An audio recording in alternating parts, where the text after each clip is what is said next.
I'm super humbled and super grateful and always excited to share recovery out loud. We are in the stigma stomping business around these parts in Athens, Georgia, and we are just out here telling everybody how awesome recovery is, how real it is, how possible it is, and how hi Sarah my friend Sarah, and how we are not going to be quiet until we have stomped out stigma on persons with substance use disorder. So really excited to tell you guys a little bit about my story. Like I said, I'm out here in Athens, Georgia.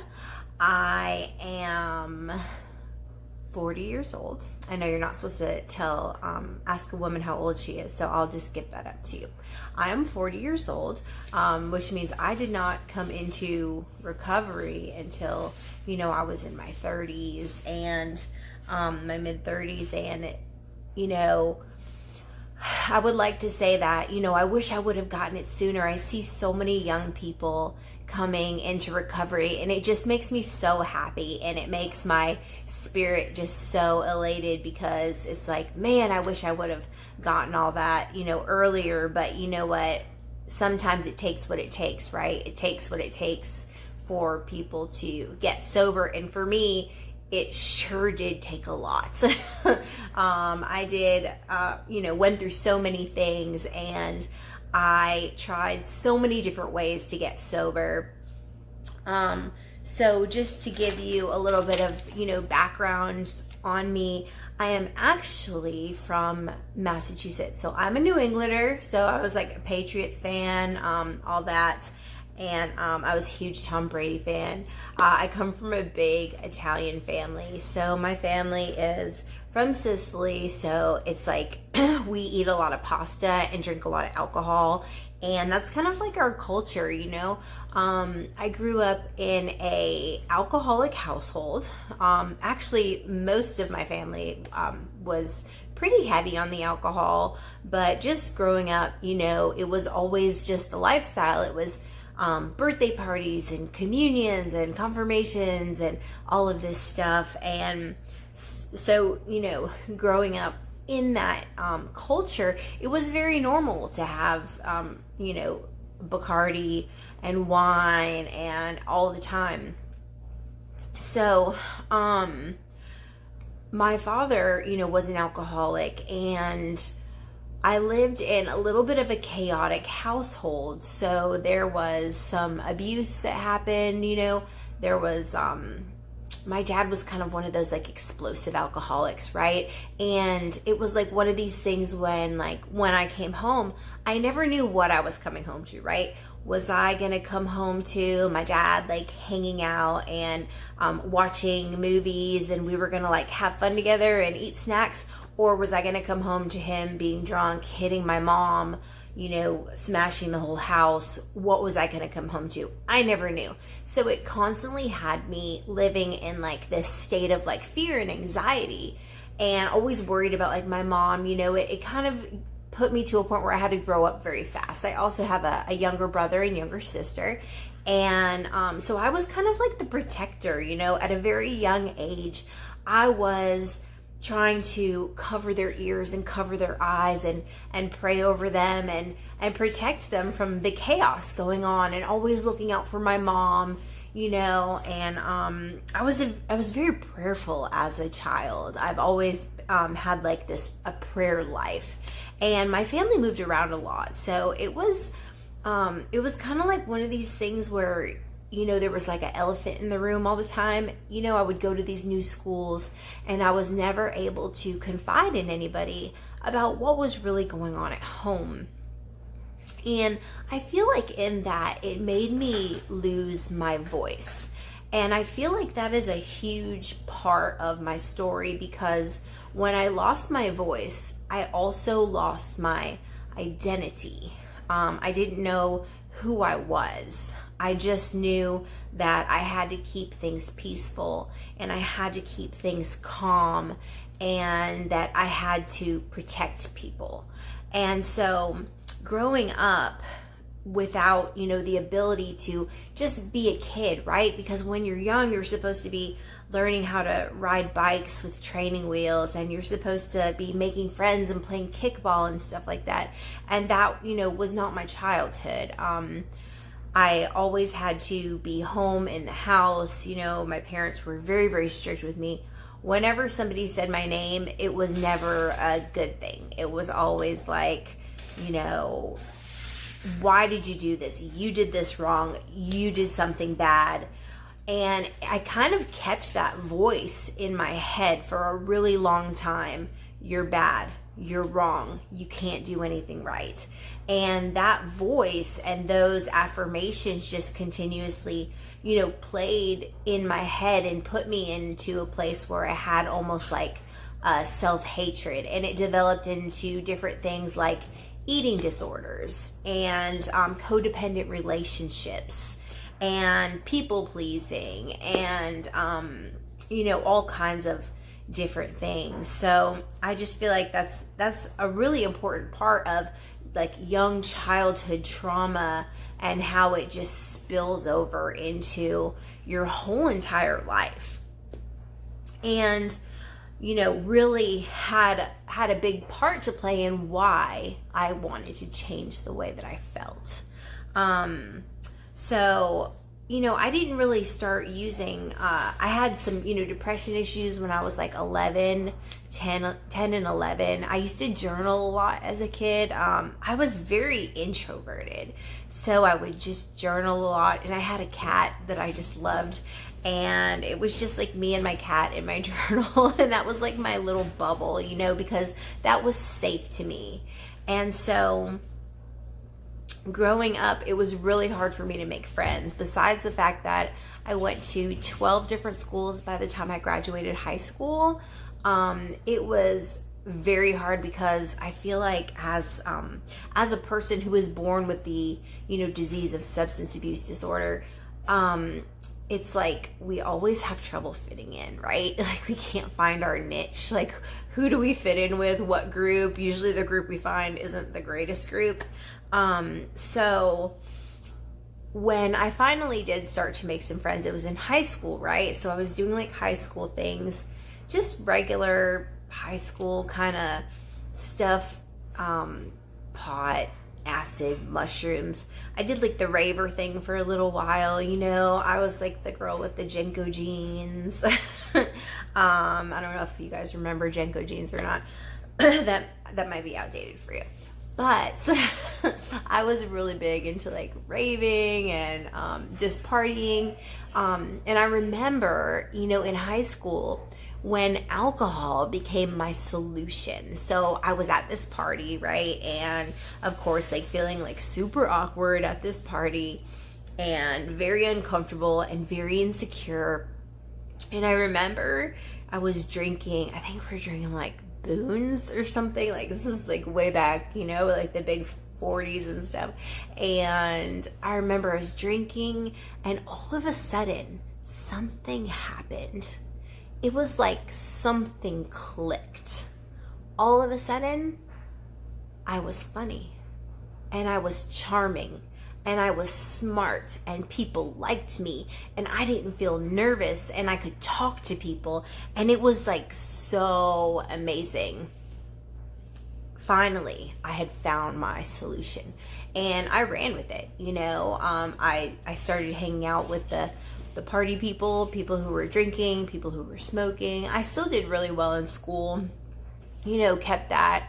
I was, student council, honor society, I was in the chorus, I did all this stuff. I was very involved in church. And it's like,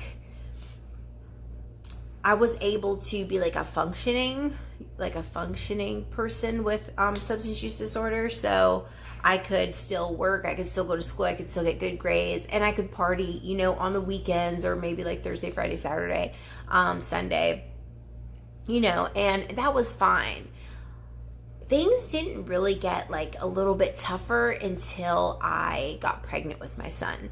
When I got pregnant with my son, I was in I was 23, and that was when things got a little bit challenging because, you know, when you're pregnant, you can't do drugs, right? Well, you can, but you're, you know, you shouldn't. So that was kind of when like my struggle came in. But at that point, I was still so early in my substance use disorder that I was able to kind of like put it down, you know. So I put it down, had the baby, had the family, had the good life. Everything was wonderful. And then one day, you know, I just decided, you know, when my son was like 2 years old, that I didn't want to be sober anymore. You know, I wanted to, you know, to drink, to have a drink or get high or something. And so, you know, I did. And it's like, it was so crazy because when I picked up again, even though I hadn't picked up for a long time, for a couple years, you know, when I picked up again, it was like I went right back to the same place. It's like I never stopped, right? So all of a sudden I'm graduating from, you know, just smoking and drinking to cocaine to, you know, other things that keep you up for a long time and make you crazy. I call one year I called it the worst year I ever spent in the bathroom, because it was like I was in the bathroom for like a whole year, like never came out. I was like terrified to come out, just slide the drugs under the door and keep me in there, you know. But it was like really sad. Like I remember my son like banging on the door and crying, and I would just be like, no, get out, go to sleep, go watch TV, you know, because I was like trying to get high. And, you know, I remember one time, and these are just the places that, you know, substance use disorder brought me. You know, one time, my son, he was like crying, telling me he was hungry, and it was like 8 o'clock at night. And I realized, oh my goodness, like I haven't even like fed him. It's 8 o'clock at night and I didn't feed my child, you know? And, you know, that's when I realized like I have a problem. So what I did was I took my son and I gave him to my mother, and that was really hard for me to do, but I knew I wasn't okay. But instead of, you know, me going and getting help, I just used more because I was so guilty and ashamed of the fact that I couldn't take care of my children, that I just like try to cover it and change the way that I feel with more substances and more substances. And I did that for like a really long time. And then eventually, you know, I got into some things, into like some club life. You know, I did like the whole working in the strip clubs and the prostitution and the all the stuff. Like I got into that whole lifestyle. And then I tried to get cleaned up a little bit. You know, me and the kid's dad ended up getting back together. And at this time I had a little business of like doctor shopping and doctor dating. We'll call it dating in quotation. So doctor shopping and doctor dating, where I would go and, you know, go to these doctor's offices. They would give me prescriptions out the back door. I would trade them. Or me and, you know, a couple girls would go in there and we would come out with a bunch of prescriptions, you know, and I ended up getting hooked on opiates at that point. And then I ended up getting pregnant with my daughter. And I was so happy when I got pregnant with my daughter. She's beautiful. She's 11 now. She's my little ray of sunshine. I just absolutely adore her. And I was so happy because I thought, this is it. God is gonna redeem me and let me do this mom thing over again, right? Because I feel like the guiltiest job in the world is being a mom, because we always feel like we're not good enough. We always feel like we are not going to be able to give our kids what they really deserve, because we just love them so much. And so I really, really just had my heart set that I was going to do the right thing. But of course, you know, my disease came in and I was addicted to pain pills, and I could not stop using them while I was pregnant. So I ended up coming clean to the doctor around, I think I was like 7 months pregnant. I came clean to the OBGYN that I was addicted to pain pills. And, you know, back then this was in a time when they didn't have the kind of services that we have now, where they have like peer support specialists in the hospital, and DFACS actually works with people. Like this was back in the day when, you know, if you had a baby, you know, that was dependent on drugs, you were looked at like, you know, just total stigma. You know, the stigma was just for real. And so they took my daughter from me when I had her. Luckily, they gave custody to my mom. But I was so, just so guilty and ashamed for putting my daughter through that I just went on a total downward spiral. I mean, if there was any time that I went off the deep end, this was it. And there were some suicide attempts, you know. I did try to go into treatment. I kept trying to go into treatment and into detox. And it was like, this is what would happen. I would go into detox. I would stay there for however many days, between say 10 and 30 days, right? And then I would get out and I would be like, yes, I'm cured. Now I can go and drink and party just like everyone else. And then I would do that. And then the same thing kept happening over and over and over again. And it took me 8 different times in detox. I actually didn't figure out the big light bulb, the big like ding, ding, ding. If you don't put in, you don't have to detox. And I just couldn't understand that. Like, people would say that to me and I wouldn't be able to, I could not comprehend it. Like, what does that mean? What do you mean if I don't have to do this anymore? What do you mean I don't have to keep, you know, coming off of opiates anymore? What is that? I don't understand. Because in my brain, I could never see my life not being on opiates. So, I tried doing so many different things to get off of pain pills and all the other substances. It was really just more. I was definitely a up and down person, so I did like both, up and down, mixed them, everything. I did try medication assisted treatment for a little while, and every time I would go in, I just couldn't keep everything else clean, you know, just to commit myself to that program. It just wasn't time for me to stop then. So, you know, I had tried that and I had failed that. I tried doing the whole like, oh, what if I only drink on the weekends? Oh, well, what if I only use, you know, on Friday and Saturday night? Oh, what if I only use and drink, but only if I can pay for it with my own money? I even went as far as to become an ordained minister to try to get off drugs, because I thought, surely if I do this online ministry thing, then I will be able to get off drugs. And I mean, I just went to so many efforts. I mean, I tried everything and it was like nothing worked. And it was because I was trying on my own power. I was trying on my own willpower. It's only by God's grace that I'm sitting here right now and talking to you. I mean, but here's the thing. I also try to pray my way through, right? Like, prayer is so heavy. Like, why can't you just pray away your addiction, right? Why can't you just do that? And growing up very, very religious, I thought, well, surely I can do that. But it was like I had no power, you know what I mean? And so, and I couldn't understand it. And I couldn't understand why I couldn't stop putting in, no matter what happened. Like, addiction just took me to these places where I swore I would never do these things. I would never steal from my mother. I would never tell my kid that I'll read him a bedtime story and tell him I'll be right there and then run out the door and be gone for a week. I would never go into a store and steal something. So I always said, you know, I would never do these things. And there it was. I would never stick a needle in my arm.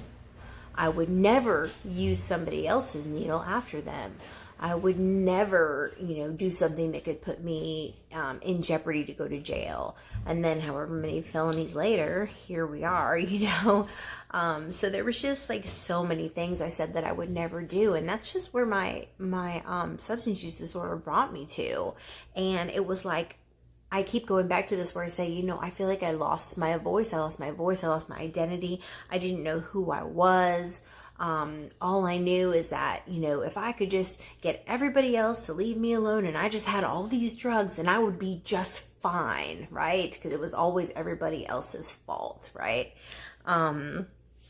So I ended up getting into some trouble, and that's how I ended up coming into recovery. So pretty much, I didn't get like mandated, but I kind of like got a little like nudge. It was like, they put me on a, what was it? A 4-year felony first offender, something like that. And they said, if you don't stop using drugs, if you can't pass a drug test, if you drink alcohol in the next 4 years, you will go to prison. And I thought, man, I don't know how to do that. I don't know how to function without putting in drugs and alcohol. I don't know how to do that. So I had to find a way. And I prayed and I prayed and I prayed. And one day one of my friends who was getting out of prison called me and she said, hey, I'm going to this sober living in Athens and I think you should come. And I was living on the street, everybody had turned their back on me. I had broken all my bridges. Burned them down. And, was tired of being in and out of the, the detoxes, the mental institutions, the jails. I was so tired of it. And I just prayed and was like, God, I know I need to do something different, but God, I don't know how to do it. And I don't know what this looks like, but I need you to help me. And this old friend of mine called me and she said, hey, I'm going to the sober living facility in Athens and I think you should come. And it was like, I just threw my hands up, like surrender, and I said yes, and I meant it. And so, I ended up going into a sober living facility in Athens. I moved into a house with 13 girls. And I remember I was so happy. It was like for the first time in so long, it was like I could take a breath. I could just be still. I had like a peace about me. And, in this house, I had a bedroom. I had a bed that was mine and it was safe. I had half of a dresser to put my clothes in. I had half of a closet to put my clothes in. I didn't have to carry my stuff around with a garbage bag anymore. I had food. I could eat. I was so happy. And I was just at this point of desperation. They call it the gift of desperation. And I just did whatever they told me. They told me, okay, you need to go get a job. And I was like, okay. And I hadn't worked for like 7 years. And I went and I got a job. I think it was, within 3 days I had a job. I couldn't get a job for the life of me for like 7 years. But I got a job in 3 days when I came into recovery. That's how good God is. That's how much that is just how much the doors will open for you when you start to do the right thing and go, into God's calling for your life. They told me to get a sponsor. That was awkward. I was like, you want me to call this girl that I don't even know and tell her stuff? That's weird. And I never had girlfriends who were girls, right? But what I learned from having a sponsor is how to have healthy relationships with women. And now I have an amazing network of just beautiful women who support me. And I just love them. We have an amazing relationship. So they told me to go to meetings. So I did. I went to meetings. They told me to work steps. So I did. I worked like a bunch of different pathways. I don't have a specific pathway. So I did NA first. So I did NA, I did the NA flat book, and I think I got up to like step 4 in that. And then I ended up switching sponsors, and my next sponsor was an AA sponsor. And so I ended up doing that. And then I ended up doing Celebrate Recovery, and I ended up doing some all recovery stuff. I ended up doing Double Trouble for dual diagnosis. There was just so many different pathways, and I learned something new about myself, you know, with all of the work I did. I started this kind of self-recovery, self-discovery journey, because what I really needed to find out was, I needed to find out about Jamie. Like, what is Jamie like? What does Jamie want to do with her life? What does Jamie even like to do, right? I had to really find out about me. And I guess before I was too worried about everybody else. You know, I shared with you that I had some like codependency stuff. So I was always into like relationship after relationship after relationship. Change the name, change the face, same guy. And it was like, I really had to dedicate myself to pouring into myself, because I finally found somebody who was worth pouring into.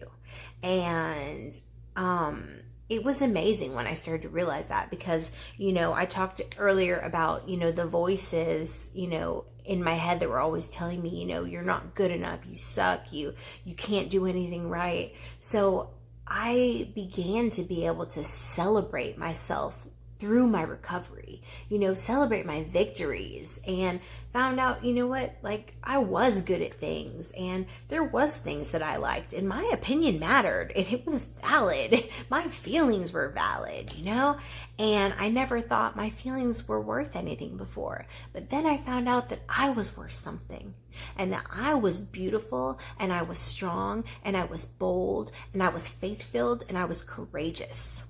And I learned those things by doing steps, and by working a program of recovery, by working with other women, by spending time with myself, by journaling. Fitness is another pathway of mine.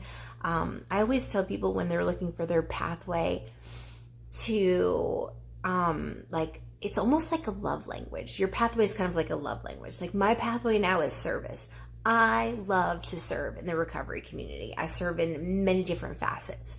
And whatever just fills your heart up, that is not about you, but is about other people, but makes you feel good anyway, that's your love language. So whatever that looks like, you know, everybody's is different. And, you know, I wanted to talk about, for me, like, the hardest step. My hardest step for me to work on was step 3, and basically it had to do with like my relationship with God. So made a decision to turn my will and my life over to the care of God, right? Well, how could I turn my will and my life over to this God if I didn't really know how he felt about me? Because I had these conceptions about a God, right? And this God was just basically standing up there with, like, you know, a notebook and a gavel, writing down everything you did wrong and getting ready to like send you down to hell, right? So that was like my perception of God. And, you know, going through my steps, especially when I did my 4th step, my inventory, my sexual inventory, right? Like, oh God, like, I know that all this stuff is not pleasing to you, you know? And it's like, God, how can I turn my will and my life over to you for real? How can I surrender my life to you when I don't even know if you really like me? And why would I trust someone that I don't know if they like me, right? So I really had to like ponder and meditate on that. And one day I was, I had just finished my 4th and 5th step with my sponsor, and I was sitting in the kitchen with my daughter. It was like the next day at my mom's house. My daughter's sitting at the kitchen. She's maybe, she was probably like 5 or 6. She had, food all over her face. Her hair was a mess. She was scribbling with a crayon, just sitting at the table scribbling, just like a little kid, right? Nothing special. And I looked at her with this awe and adoration. And I said, oh my goodness, that is the most beautiful creature I've ever seen in my life. And God spoke to me at that moment, and he said, that is how I feel about you. And from that moment on, my love relationship with God started. And that is really what has pulled me through my recovery. And recovery, of course, has not always been the easiest, right? We go through hardships in recovery too. I've had a very challenging week myself this week, but even in early recovery, at 90 days sober, my mom took complete custody of my children away from me, final order. And I was heartbroken. It was like somebody had died. That's how I felt. I was so upset. But I had to keep going because I had to live my recovery for myself, not just for my children, but for me. Another thing that happened was my grandma died during recovery, and I got to be there for other people. It wasn't all about me for once. I finally got to be there for my family members, dealing with funeral stuff and helping with arrangements and doing things. And I was able to do something for someone else without it being all about me. One of my best friends died. My spiritual father and mentor passed away. I've had many, many friends die in recovery, and I got a divorce in recovery. That was really hard for me. I remember that because it was really hard for me because, I'm kind of like one of these people that felt like, oh, like if you're married to someone, like you're supposed to stick by them no matter what. And the guy, like he just wouldn't do right. He just kept going back into jail, and he didn't value me or honor me or respect me at all. And so, I ended up divorcing him, and it was really, really hard. I remember I wanted to drink that night. I remember I went to a concert with my mom, and it was like, it was actually a New Kids on the Block concert, but Boys to Men was playing, and that song, It's So Hard to Say Goodbye to Yesterday, I might be outdating myself here, came on, and I remember being in the bathroom, and I was crying, and I wanted to pray so bad, but it was like one of those gut-wrenching feelings where you can't even pray, you can't even get out the word, like it's like, God, you can't even like say anything. And I remember just praying, and one of my sponsees ended up calling me at that moment. She ended up calling me because she was having a problem, and I'm in the bathroom like fighting myself, like I'm not gonna drink today, at this concert. And so I answer the phone for her, and she's having this problem, and I'm like, wow, thank God she called me, when she called me, she got me out of my head, and I was able to be of service to her, and it was a win-win on both, because I helped her, she helped me, more than she really ever knew, and it was like a beautiful, beautiful thing. So there's just, there's hardships in recovery, there's gonna be hardships in recovery, but the thing is to lean on, your network, and to lean on God, and to, lean on your loved ones, your program, whatever your pathway is, whether that's like meeting, counseling, whatever that looks like. Hardships in recovery are going to happen, and just pushing through and looking at the big picture, is always something that we have to keep doing. Let's see. And life is not over when you get sober. So this is something like I love to talk about. I remember when I first came into recovery, so I came in, July 28th is my belly button birthday, and my sobriety date is July 20th. So 8 days before my birthday, I come into recovery, and literally I said, well, here it is, lame birthdays from here on out. But the truth was, that I had never even lived before I came into recovery. Never. And so there is life after addiction. So whatever, I make the girls, I teach a class at a treatment center, and they had an assignment last week where they had 2 weeks to do something fun in sobriety, and they had to come back and they had to report about it. And I wanted to know the details, what they did they have fun? If they didn't have fun, why not? And what are they going to do next time? Because we have to learn that just because we come into recovery, fun is not over. Fun is not canceled. Okay? Life begins when we are happy, joyous, and free in a program of recovery, in a fellowship of people who are sober and who are doing the same things that we're doing. So like I said, I will have 6 years sober coming up July 20th. Some amazing things, life today. So I'm a business owner. I own a massage company. I am a certified peer specialist for addictive disease with the Georgia Council on Substance Abuse.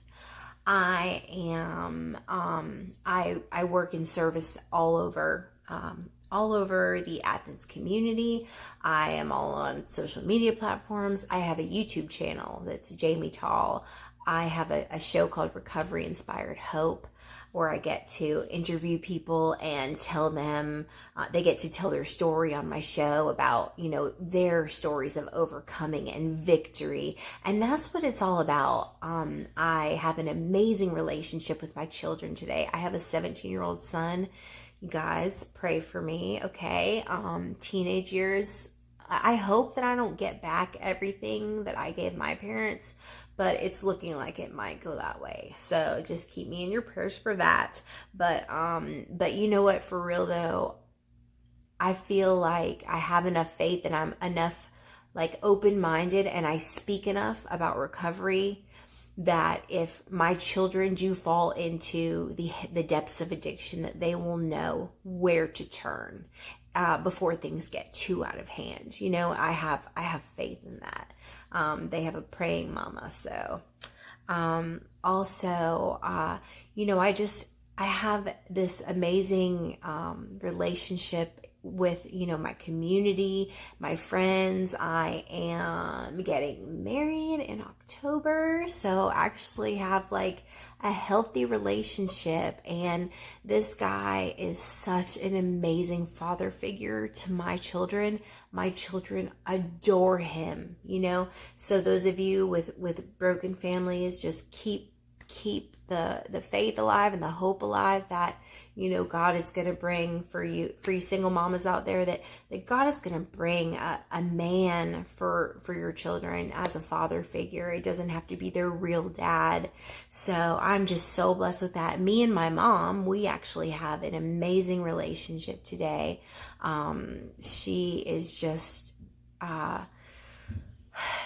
just really opened her heart and let her walls down. And look, this is one of those sometimes quickly, sometimes slowly things. I was on the sometimes slowly end. It took my mom till I had almost 5 years to actually like open the doors and open her heart and welcome me back in. So for those of you who are struggling with like family issues, just keep doing the right thing, because your actions and your faithfulness, God is going to honor that no matter what. You watch how people's hearts will change when you start doing the right thing and continue doing the right thing. And it's like a proven pattern. I know it takes time, and us, with the disease of addiction, we want things like now, not now, but right now. And we just have to just keep doing the right thing and stay in our lane, when things get challenging, my go-tos are pretty much like prayer and then calling on, people in my network. I always go to prayer first. I have developed a very strong relationship with my higher power. I think it had to do mainly with, all the isolation growing up younger and stuff. So it's just like always my go-to is, to pray first, and then always seeking wise, godly counsel, by my friends. And and my people in my network. Let's see, what else do I want to talk about? I guess I just want to stress the fact that I think it is really, really important for us to recognize our victories every day, and doing like, like positive, whether it has to be positive affirmations, like teaching ourselves how to love ourselves and to see ourselves in this new light, right? And to not be ashamed of the things that we've been through, because just because we used to do things, do things that today maybe we wouldn't do, doesn't mean that we have to carry those around with us or be ashamed. You know what I mean? Like, I used to do some very, humiliating, devaluing things. Today, I don't have to carry that around and be ashamed of it. I use my voice to advocate for recovery, to be a voice for people who can't speak for themselves. And I challenge you to do the same thing, to speak out about recovery, to stomp out stigma. I was very, very embarrassed about the fact that I was in recovery until like almost 3 to 4 years in. And then I was like, Jamie, why are you ashamed that you have overcome things that people have died over? That people have been locked in mental institutions and can't get out over. And here you are, functioning, having a business, being a leader in your community. Why are you not speaking out and sharing your story for others to share hope? And I decided that day that I was going to lose my anonymity. And when I lost my anonymity, my chains of shame and guilt were broken. And I became empowered to share my story, to help others, to encourage others, to let people know, to let you guys know that you are amazing and you are worth it. And you have taken this step into sobriety. Those of you who have, keep pushing. You are so courageous and so bold. And for those of you who might be considering, hey, I want to do this, but I don't know how, there are people who can tell you how they did it. And not one way is right. So just keep pushing. And every day, you may have a million day ones, but celebrate every day in sobriety. And thank you guys so much for letting me share. And I hope you have a blessed night.